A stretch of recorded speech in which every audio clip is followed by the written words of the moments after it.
नमस्कार, मैं एस के आनंद और आप देख रहे हैं पीएम बिहार न्यूज। और अभी मैं मौजूद हूं जमुई के श्री कृष्ण स्टेडियम में और आप जो देख रहे हैं आज 13वां दिन और 8वां आंदोलन था।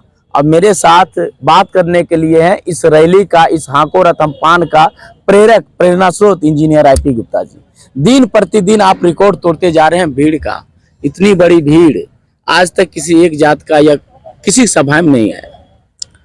इसमें जब आप किसी समाज को वस्त्रहीन कर देते हैं, उनका चीर हरण करते हैं, तो अपनी इज्जत बचाने के लिए, अपने पहचान को, अस्तित्व को बचाने के लिए वो लोग सड़कों पे आते हैं। और ये सरकार ने आरक्षण छीन के हमें चीर हरण किया।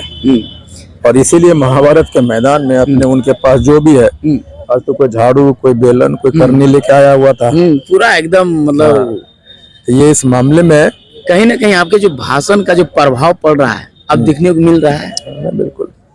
और ये प्रभाव दुनिया को दिख रहे हैं, खाली हमें ही नहीं, दुनिया को दिख। मुझे तो बहुत कम दिखता है, मैं तो आज खत्म किया हूँ, कल से फिर वहाँ तैयारी में हूँ, लेकिन दुनिया देख रही है कि इसका प्रभाव क्या है। मुझे खुशी इस बात का है कि हमारे लोग ने अब बोलना सीख लिया है, लड़ने के लिए सीख लिया है। आपके गढ़ में इतना भीड़ देख करके क्या कहेंगे अपने समाज के लेकर के, क्या एक मैसेज देना चाहेंगे? बहुत बहुत धन्यवाद उनका कि अपनी लड़ाई के लिए वे लोग हमारे साथ खड़े हैं और हमारा ये घर है। और इन लोगों ने उनको लगा कि उनका घर का बेटा IP गुप्ता पूरा दुनिया में धमाल मचा रहा है, उसको निराश नहीं करूंगा मैं, इसलिए मेरे साथ सारे के सारे खड़े हो गए। आप हमेशा बोलते हैं कि मैं बेबाक, अपने भाषण में बेबाक बोलते हैं, तुम ये करो वो करो, मतलब लगता है कि एक आक्रोश पैदा कर दें।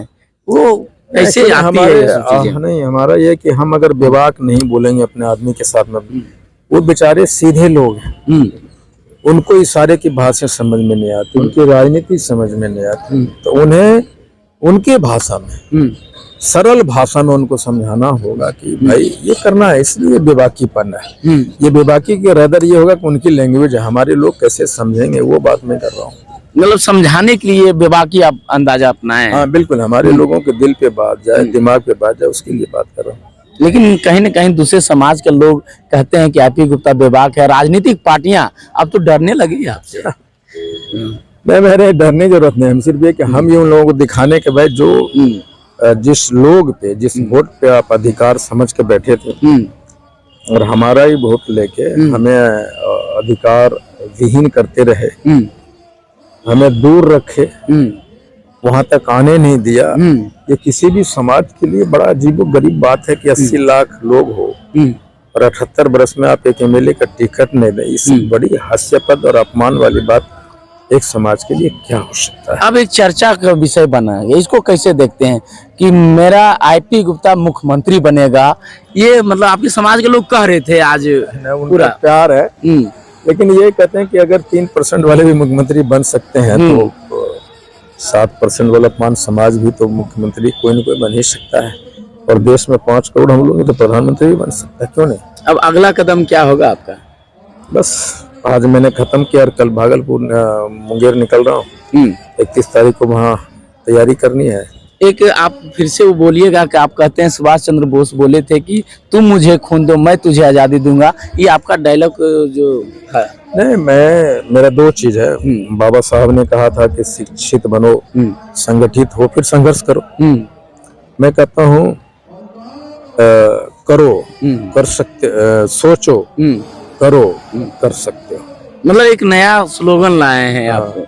और दूसरा है कि सुभाष चंद्र बोस ने कहा था कि तुम मुझे खून दो मैं तुमको आजादी दूंगा। अब मैं कहता हूँ तुम मुझे 2 दिन दो, मैं तुम्हें आरक्षण दूंगा। पहला दिन आज का है, इन लोगों ने दे दिया, दूसरा दिन गांधी मैदान का है।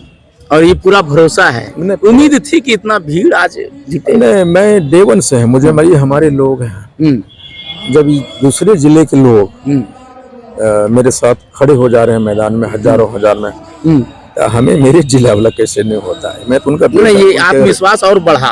बिल्कुल नॉर्मली होता है क्या, यहाँ जो है ना IP गुप्ता तो है नहीं, यहाँ पतौना का चानोता, सजू मिश्री बेटा, किसी का भतीजा, किसी का चाचा, किसी का भाई, हमको डर लगता था।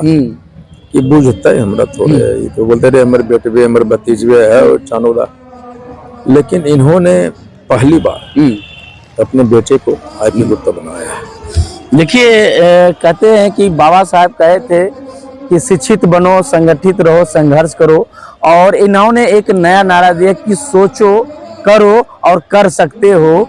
और सुभाष चंद्र जी बोस बोले थे कि तुम मुझे खून दो, मैं तुझे आज़ादी दूंगा।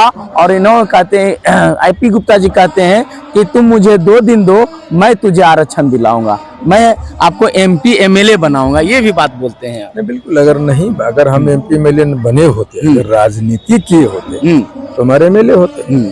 और MLA से माननीय मुख्यमंत्री जी हमसे मिलने के लिए नहीं देते समय। इसलिए मैं कहता हूँ कि घर की रक्षा करने के लिए पहरेदार बनना जरूरी है। पहरेदार बनना चाहिए। देखिए एक अपने भाषण में इन्होंने कहा कि आरक्षण के साथ साथ मुझे पहरेदार भी बनाइए और पहरेदार मैं बन के रहूंगा। ये तमाम खबर आप सुन रहे थे, और पूरी खबर देख करके अपनी प्रतिक्रिया कमेंट बॉक्स में जरूर लिखें, और ऐसे ही खबर को देखने के लिए बने रहे हमारे साथ।